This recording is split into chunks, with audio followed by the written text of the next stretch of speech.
He gripped my hand like it was the only thing keeping him anchored. "I don't want to get in," he whispered, his voice tight with fear. My throat clenched. "Why not, buddy?" I asked gently. His eyes were fixed on the back of the car. There was my wife's brand new SUV, parked perfectly in the driveway as if everything were normal. "Look inside the trunk," he said, trembling. I unlocked it. What I found made my heart freeze. 3 months ago, I would have called us a happy family. 2 steady incomes, a suburban house, Sunday dinners with the whole family. She'd kiss me goodbye each morning, say, "I love you," and I believed her. I was working late more than usual during promotion season. I told myself the coldness between us was temporary. The missed texts, the new passwords on her phone, the empty seat next to me at breakfast. I made excuses for her, for us. Then the car appeared one morning. No warning, no discussion. "Congrats on the new wheels," I said. She smiled, a smile that didn't reach her eyes. It wasn't the car itself that unsettled me. It was how she smiled, silently, without saying a word. That was the first crack. The second came a week later. Our son was running a fever. I took the day off, made him soup, kept him cool. She came home late, said she was held up at yoga. I nodded, but her hair smelled like a cologne I didn't own. I didn't confront her. I watched. That's how I found out. A hotel key logged into her phone, without logging out, tucked away in her coat pocket. A whispered phone call on the patio. She thought I couldn't hear. She was careful, but I was quieter. She didn't know I followed her once. I saw her wrap her arms around a man, the same kind of SUV he drove, the one now parked outside. That car wasn't a dealership gift. It was his reward. I didn't yell. I didn't beg. I let the silence cloak me like armor.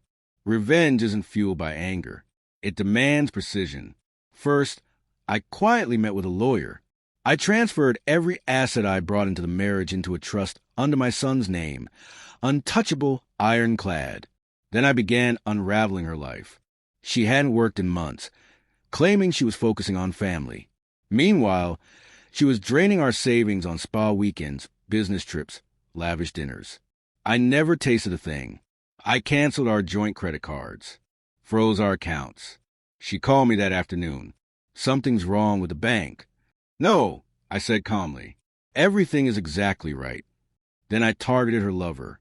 He was married, of course. I sent an anonymous message to his wife with photos, dates, and receipts. I never saw her face, but I imagined the cold burn of betrayal and the quiet, calculated silence I knew so well. Within a week, his world collapsed. She came home furious, accusing me of interfering. "I know what you did," she spat. I met her glare. "So do I." Then came the car. She tried to use it as leverage, said it was hers, technically a gift. She might keep it, maybe move out, maybe take our son. I told her to try.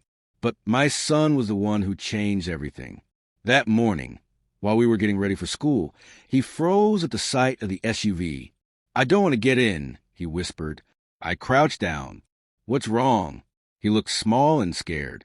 "Look in the trunk," he said softly. So I did.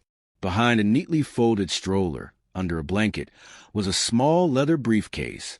Inside, stacks of cash, maybe $20,000, maybe more. Underneath that, a burner phone. Its screen lit up with messages. "Don't let him find out. You'll lose everything. Once he signs the papers, we're free. The money's safe in the car. No one checks there." I said nothing to her that night. Instead, I called my lawyer and showed him the cash, the messages, the secrecy. He smiled like a man who had seen all, and liked how this story ended. The next day, I filed for full custody, financial fraud, hidden assets, and adultery.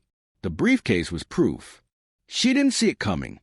Not the process server at her yoga class, not the frozen bank accounts, not the silence from her lover scrambling to save his own marriage. She begged. "I can explain." I raised my hand. "You already did, with every lie you told." Weeks later, I stood in court. She tried to cry, calling me cold, distant, neglectful. But the judge had seen the photos, the burner phone, the briefcase filled with betrayal. He ruled in my favor. She lost custody, the house, the car, and her lover. He disappeared back to his wife, back to the life he pretended to have. My son and I drove home that day in my car.